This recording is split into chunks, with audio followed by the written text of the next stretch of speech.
Big பாஸ்ல இன்னைக்கு என்ன நடக்குதுன்னு பாத்தீங்கன்னா டாஸ்க் கொடுக்குறாங்க. பிக் பாஸ் வீடு வந்து 3 டீமா பிரிய போகுது அது மாதிரி சொல்றாங்க. என்ன டீம்னு பாத்தீங்கன்னா cleaning team, washing team, kitchen team. Kitchen டீமுக்கு சாம்பார் அது மாதிரி தெரிவிச்சிருக்கிறாங்க.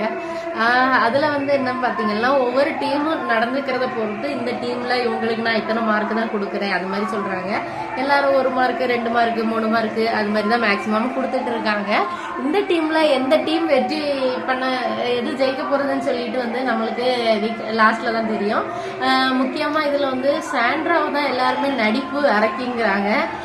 வீக்கெண்ட்ல வந்து அம்மி மாதிரி இருக்காங்களாம், வீக்லி வந்து அன்னியன் மாதிரி இருக்காங்களா, ரொம்ப நடிக்கிறாங்களாம், சேஃபா இருக்காங்களாம் அது மாதிரி சொல்றாங்க. அவங்களோட ஹஸ்பண்ட் ஒய்ஃபை சேவ் பண்றதுலே தான் இருக்கிறாங்களே தவிர ஹஸ்பண்ட் அண்ட் ஒய்ஃப் மட்டும் தான் கேம் விளையாடுறாங்க.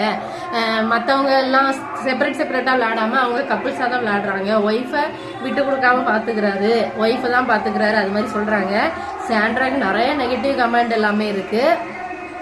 அது மாதிரியே கனியை வந்து நாமினேஷன்ல வந்தது ஃபேர் கிடையாது அது மாதிரி சொல்றாங்க. பிக் பாஸ் வீடு இந்த சீசன் யாருக்குமே பிடிக்கல. இப்போ வரைக்கும் வந்து சில பேர் இப்போதான் கொஞ்சம் வைல்ட் கார்டு என்ட்ரிக்கு அப்புறம் நிறைய பேர் ஆர்வமா இருக்கீங்க. வைல்டு கார்டு என்ட்ரிலையுமே சில பேர் வந்து நிறைய பேருக்கு பிடிக்காம தான் இருந்து திவாகர் வெளியே போனது ரொம்ப சந்தோஷம்னு எல்லாருமே சொல்லிட்டு இருந்தீங்க. வீடியோ உங்களுக்கு பிடிச்சிருந்துச்சுன்னா லைக் பண்ணுங்க. பிக் பாஸ்ல யாரை பிடிக்கும் யாரை பிடிக்கான்னு சொல்லிட்டு கமெண்ட் பண்ணுங்க. பாய்.